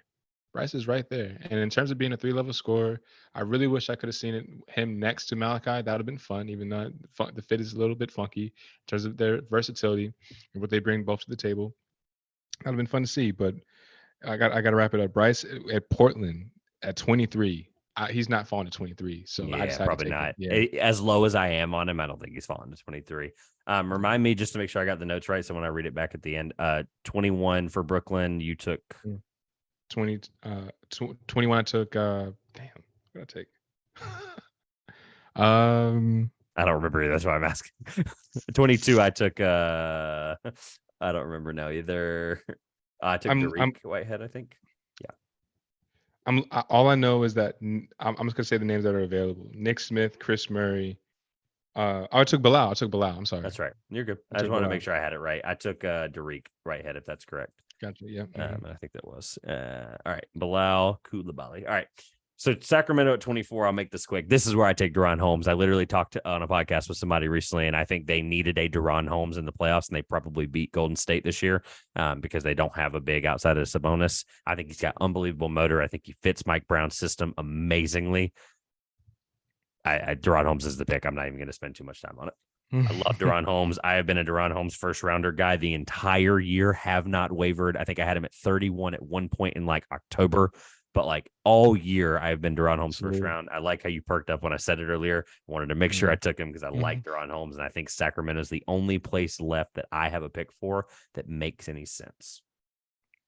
Salute to you. I am indeed a Deron Holmes truther. There were times, he showed a little bit of offensive flashes of saying, "Oh, I can step out and shoot. I can play There's make a little times where I bit." wish he would channel the defensive motor that he literally doesn't turn off ever for 40 minutes, and I wish he would channel it into developing his post hook. But that's it. Like I literally have no other flaw that I'm like grilling him for. Um, I I I need to see his measurements. I that's what I need to go look into. I'm struggling to know if he can play a solid small ball five. Do you think he can in the NBA? pulling up his measurements right now, even though I don't want to spend forever on measurements because I could go down a rabbit hole really quickly. Uh, he measured up at 6'9", 6'9" Okay. without shoes, so he can definitely Yeah. that's almost 6'11" with shoes. 221, 7-foot wingspan, 9 foot one standing reach. Yeah, Oh, yeah. fine. Yeah. This testable. Great. Smaller hands That than I that would like, but that may that's explain that some of the offensive stuff in the post. that sounds like a first rounder. That sounds like a first rounder to me. I've been So saying it all stamp year, that. and I got the chance to take him. So Memphis is in a Stamp weird it. spot. Who you have at 25? Memphis is in a really, really weird spot. So, who are you taking at Memphis as they've swung on these guys recently? Zaire Williams, David Roddy, Kenny Lofton, Jake LaRavia, who they made a promise to at 19 and took him, and we haven't seen anything yet. So, what are you taking for Memphis here? I think they probably trade this pick, to be clear. But Yes, I do have to agree with you on that. But guess what, man? John Moran is just screwing everything up. All the vibes, all the intro music vibes, all those things are just down the hill, man. And not gonna get too into it, but I do believe that Tyus Jones is possibly gonna ask for a trade. He wants a new role, and the only I'm not gonna call Nick Smith a combo guard today, but I do believe Nick Smith could be a combo guard, and he's definitely the big VPA. I did see this coming a long time ago. I've questioned not just because of the injury, but why is Nick Smith consistent top 10 at the beginning of the season? Just because he's a popular name? It's because he got there first? I don't know. And literally, I watched the Arkansas scrimmage versus UT. He actually got some run in that game, believe it or not. No, that was during the time when he was hurt. He got some run. Looked a little riveled, looked a little shook. Basically, the confidence of Nick Smith and the what's the word I'm looking for? The role is pretty much going to solidify if he's going to be anywhere near a star, anywhere near a 15, 16 point per game threat. Um, I'm glad the Keontae George versus Nick Smith arguments are over. I do see him falling on draft night, probably to one of these Brooklyn picks, maybe. Honestly, yeah, there's going to be honestly, a I'm lot of surprised one movement. of us didn't take him, but Bryce was available. I think that's correct, and I think that's Mm. probably why we took him.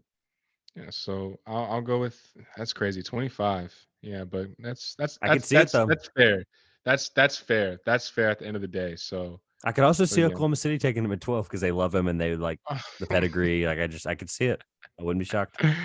Oh man, yeah, Speaking of that would be shocked, something. as we finish out the last five picks here pretty quickly, Mhm. um, I'm gonna shock you with this one because if you're not in on this guy or you're not ready to like haven't seen his film maybe, which I think you sound like you've watched a ton of these guys and I trust Mhm. you.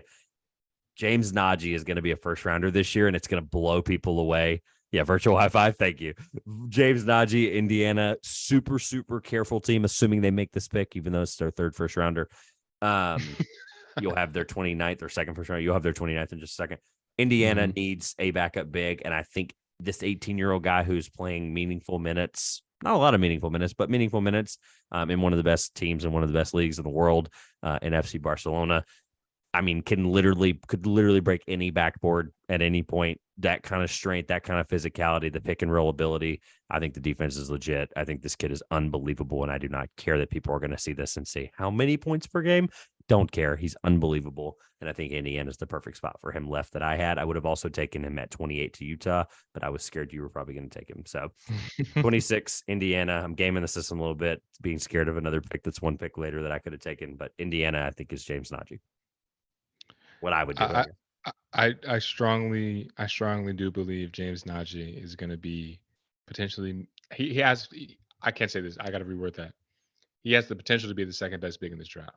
and he very well could be. He I very love well that. could be. I love He that very because well could be. there's like some uncertainty of a lot of these guys, and then he's Mhm, just got this like brute force that just doesn't make any sense. So, all right, mhm. 27. Gotcha. Let's land the plane. 27. I I'm going to go with Chris Murray just because I believe that Maxwell Lewis isn't safer than Chris Murray. Now, Chris Murray, I believe PJ Washington is gone. I believe a lot of their other forwards aren't necessarily ready to for consistent rotation minutes. JT Thor included. Kai Jones is not a center; he's a power forward, small forward now. I think he's trying to go outside his game now. Um, and Chris Murray is the safest bet, two-way guy. Obviously, you would love to see him in Sacramento, but you didn't take him. So, uh, Thought about it very, very hard, but they need a big more than they need Keegan's brother. So, who'd you take again? Deron Holmes in That's Sacramento. right. That's Yeah. right. Yeah, They love that needed pick. Deron Holmes more than they needed Keegan's brother, but I'll promise you Mhm, this. If Chris is there, which he probably will be, they mhm, probably look past the center stuff. They probably think they can get a Richwan Holmes type, which they have obviously, but they can probably get like a big like that in free agency, which is probably true. So I think mhm. they're probably taking Chris because the Mobley brothers got put together last year and Isaiah was like a 48th pick or whatever. So I think they probably do it. Chris is a first round talent. To make it fair, do you remember Caleb Johnson? I think so. The name rings a bell. I don't know why I wouldn't. Caleb Johnson, brother of Kelly Johnson, got too much run with the Austin Spurs, and boy, he Oh took yeah, himself out the game himself because he was getting booed. it's funny. Woo! That's another story another day. Go ahead, man. Go ahead. All right, I like Chris Murray to Charlotte. I think I had a couple of other interesting pieces there, but I think they'll probably get taken Oh here soon. man. Um, Utah is interesting. I like I said, I would have taken Najee there. I think Trey Alexander's a good shout. Also, who I think is a first round talent. Jalen Clark. I think Azuolas Tubelis is not a bad pick here either, but I think he's going to go. That's way higher than he Mm, probably. I've had him in the first a little mm. bit here and there. I've had him. He'll probably end up being in the mid to late 40s by the time I'm done.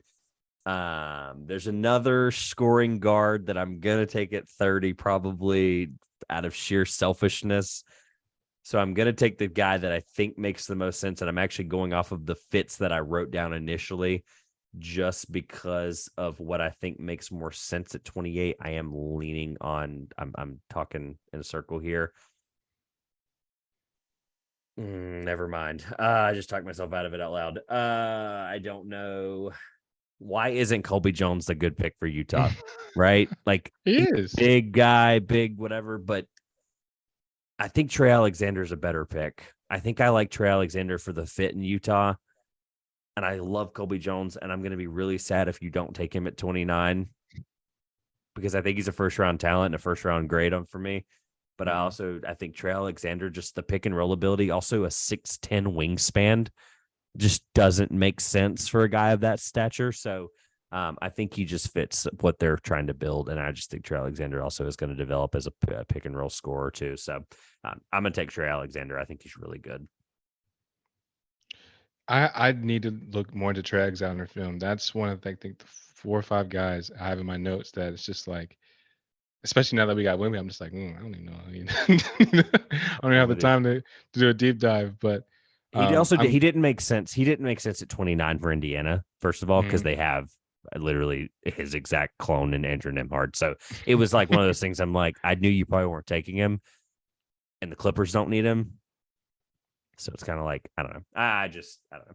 I think he's probably not the perfect pick here, but I had to because I think he's that good this year. And I really think the scoring ability is so much better than Colby's from a pick and roll standpoint that I just feel like that's what sold it for me. And I think it was 50-50 on those two there. It's So very true. That's a Indiana, very good and point. then I've got LA Clippers, and then we're out of here. And then we're done. Woo, woo. I had a great time though. Yeah, This was fun. that'd be too. Your final pick with Indiana via Boston. I have not been saying the vias in this, but Indiana via Boston. Again, they probably don't have this pick later on in the draft. The Brogdon trade. That's crazy. Wow. Now, as long as you do not take Ryan Rupert with 30, I'm cheating. I'm I am sorry. not. The Clippers do not need Thank you. do not need an 18-year-old wing that can't shoot. So Even with Batum there, come on now, they don't need an 18-year-old wing that can't shoot. They need a guy that if Kawhi and Paul George have 2 years or less left, they need guys that can play tomorrow. So Brad Rivera is not a guy that can play tomorrow. Let me just put that out there. Thank you. Not a hot I take, but appreciate yeah, it. they will not. I will not be taking the clip. I will not be taking him for the Clippers. Well, if Maxwell Lewis is still available, I may have taken him in a couple of your slots above, a little bit earlier in the draft. But if he's Somehow he has available, not been picked. Yeah, I don't understand. Yeah, man. that's Yeah, okay. That's I okay. like what you're That's saying. I okay. think there's like places he could have been, like him over Kobe Buffkin at 16 to Utah. I don't hate. Yeah, that's Ooh, tough. I don't know about that. No, no.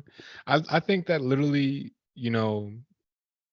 I should have to say this Fallen. first. The reason why I'm saying this, and I'll wrap this up, is because I want Ryan Repair to fall to us to the Spurs at with their first second round pick. It's not Uh, impossible. It's really and not.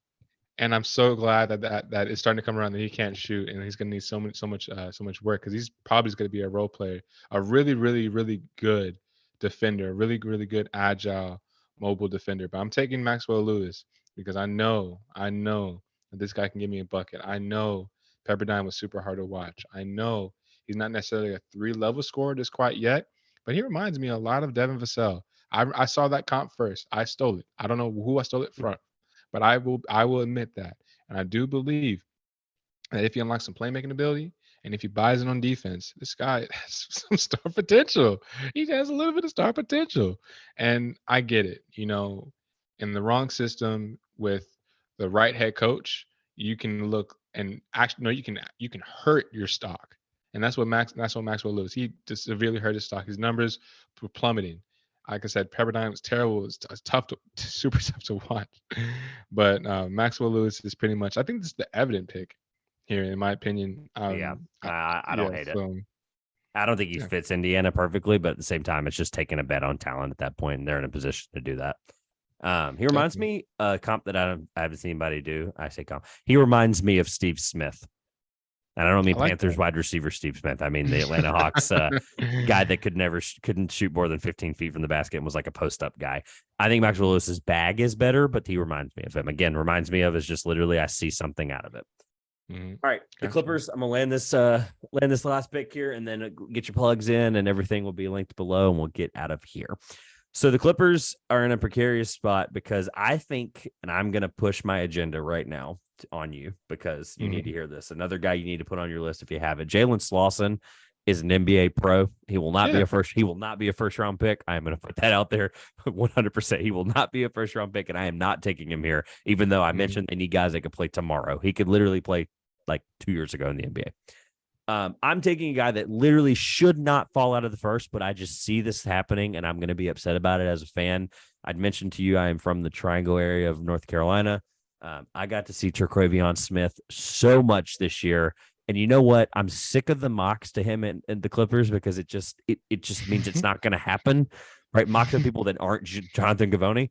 But Terquavion Smith is a first rounder. By the way, as of this moment, he is the 12th prospect on my board. So this is a really big fall for me as somebody who I just didn't think the fit made sense for a lot of teams ahead, as they need a 160-pound scorer, right? I don't think this is interesting for a lot of other teams. So I think that the more I think about this fit as a mock, I do think it actually makes sense. And I think he's going to be basically a better scoring Bones Highland, who I think would be very impactful for them. And I want him to be a first round pick. I wanted him to be Denver's first round pick last year at 30 before he withdrew, 2 weeks before it was due. And I had this whole thing prepared where I had my NC State shirt on. I was going to rip off my hoodie and be like, Terquavion picks Smith's a first round draft pick to Denver. And they took Peyton Watson instead. So long story short, I think Terquavion Smith is unbelievable. And to quote the awesome Nathan Grubel of No Ceilings, it's my board. I can put him wherever the heck I want. And sometimes it doesn't make any sense to look at guys and be like, wow, 12 seems high. At the end of the day, sometimes as evaluators, we have to trust ourselves. I think Terquavion Smith is that good, and I think he's going to be that good. And I think 12 is where I'm going to end up leaving him for most of this year. I'll look at that again and see as I just think he's a first round talent, and I've rambling too much, but he is the Los Angeles Clippers 30th pick in this mock draft. Is he a hybrid guard? Is he in that tier where he's a shooting Yes. guard in the point guard's He showed body? me enough this year that I think the playmaking, I know that Darion Sebron wasn't there, but I think people, no offense to anybody that I've heard say this, but there's a lot of people in the draft community that made it seem like Darion Sebron leaving. Shout out to him. He's playing very good minutes for the Squadron, the Pelicans G League team. He played on the Pelicans for a little while when they had some injuries, but they overblew the fact that Terquavion went from 1.5 assists last year to leading the ACC at one point with 4.8. We don't have to talk about that. It's a nasty low number for the ACC, but Mhm. he led the league in assists at one point, right? In a jump where he lost Darion Sebron as a teammate. I think people were blowing that out of proportion as somebody who's watched 30 plus games of them in person in the last 2 years. Mhm. I promise you, I'm probably the person that needs to be speaking on this matter as a fan my whole life and as somebody who's seen this team in person and on television for 48 plus games in the last 2 years, 48, 9 games. Like it, he showed enough passing playmaking flashes that were just, I mean, they're really good. And I think they're getting better. And I think that it will make it where he's not getting trapped as a guy that they're just going to be you need to score the ball and that's it, right? In your role. So I think he'll be able to make a defense work a little bit at trusting his playmaking, and having to kind of make sure that he's being honest with that. And then also, I think his on ball ability has gotten so good. Like, I think it from what he was as a 160-pound guy last year to what he is now, the foot speed's improved. He stayed in front of guys better. It's not perfect. I'm not saying he's this world renowned on ball defender, but he's really good. And I think that is something that improved that it stuck out to me watching it. So, um, yeah, that's it. I don't want to spend any more time on him because this will end up being a 3-hour podcast. I love Traquavion Smith and I hope the kid works out. Um, That super, was a super person. great kid. That was a personal pick. You got to It admit that was, was a but personal honestly, pick. the fit just had to land eventually, and it does make Yeah. sense actually. So, And I would rather much bank on Taquavion being successful than a lot of these other guys that are in that French tier with him and that could be first rounders, second rounders. But yeah, man, I agree with you. I really think he should have gone last year's draft. I thought it was so funny. He and the shooting combine, some of the shooting drills, he really wore his jersey as a cape. He said it was distracting. You never saw that meme? I don't think You I know, like did. No, like he was Superman. He was just taking it had it literally wrapped around his neck, and he was just shooting. And he was just letting it go, letting it fire. love it. Crazy confidence, man. Yeah. So love the kid. Well, thank you very much for your time today. Congratulations on Victor Wembanyama once more. I had a lot of fun. Thank you for really taking this seriously too, because mock drafts people can throw around things and this and that, Mhm. which is why I love the. And I guess I technically didn't tell you about the what you would do part of it until right before we started, but hopefully you prepared for that, and it seems like you did. So I can understand like why you made some of the choices you did, and got to Mhm. look into the lens of how you evaluate. And I think ultimately that's what I want Draft Chat to be. I don't think I ever told you the official name of this segment episode, whatever. Like it's a bi-weekly show called Draft Chat. This is what I want Draft Chat to be. I want outsiders' perspective. That's not just me talking to myself or my friends about the NBA draft. I want this to be a place where people can really bring their ideas and help us improve as evaluators. I think that's really important, and I think I learned a lot today. So I thank you very much. Plug away. Twitter, as always, is on the screen. Every other link is in the description below. Let people know where they can find your work, and I look forward to having you back. Yes, sir. I appreciate you as always. Yeah, so you can just follow me on Twitter at Evan Townsend underscore. That's really the only social media I have and use to promote my draft my draft analysis. Yeah, like I said at the beginning of the show, pretty much I just do spaces. I have a lot of threads. I post a lot of draft content, videos, pretty much my opinion what the Spurs should do. And if you want to come to my mentions, man, it is all love. I will respect you. I will analyze what you're saying. But if it is spicy, if you are literally coming at me with some nonsense, I'm gonna hit you with the meme. I'm gonna hit you with some knowledge. I'm gonna hit you with some nonsense right back. All love though. All appropriate. You know what I'm saying? It's just a great time to be a Spurs fan. It's a great time to be in the to be a draft analysis. Literally, I've fallen in love with this. It's part of my um, just everyday lifestyle in terms of where I want to be, what I want to do long term. Um, I'm going to the summer league for the first time in Vegas.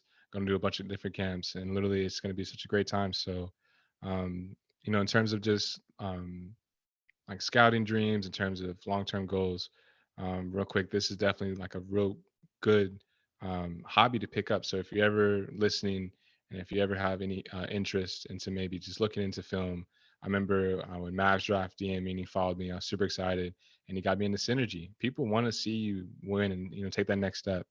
And post college, this was pretty much what I found myself into, what I found myself passionate about. So appreciate you as always, man. Thank you so much for inviting me on. Definitely will stay in touch. And yeah, man, if you ever need me on again, or if you ever need a reference to anybody else, I'm super cool with a lot of people on Draft Twitter. Everyone's really nice, really respectful. So yeah, I'm sure we'll work together again someday. What I appreciated about you, we need positivity in the draft space, as there are a lot of people that do not feel that way right now. So this draft has proven to be very divisive, and I appreciate you for your candidness, and I look forward to having you back. Like I said, thank you very much. Yes, sir. I appreciate you. Thanks so much. Thank you so much for watching or listening, whatever platform you're on. Don't forget to drop a 5-star review, as well as any kind of rating. Thank you. Note, whatever's best. Like, comment, subscribe on YouTube. I'm super tired doing this super late. Thank you for all the support over the last couple of weeks on these episodes. If you enjoyed everything with Evan, all of his links in the description will be below there. Subscribe, like, comment, all of his stuff. Give him a follow on Twitter. Greatly appreciate it. Don't forget, $20 off your first purchase. Link in the top of the description. $20 off first purchase, SeatGeek.com or in the app. I'm tired. Long intro, long episode, a lot of fun. Enjoy it. Thank you so much for the support. On behalf of Evan, this has been the 2 Pointers Podcast. I'm Trevor Everett. We'll see you later.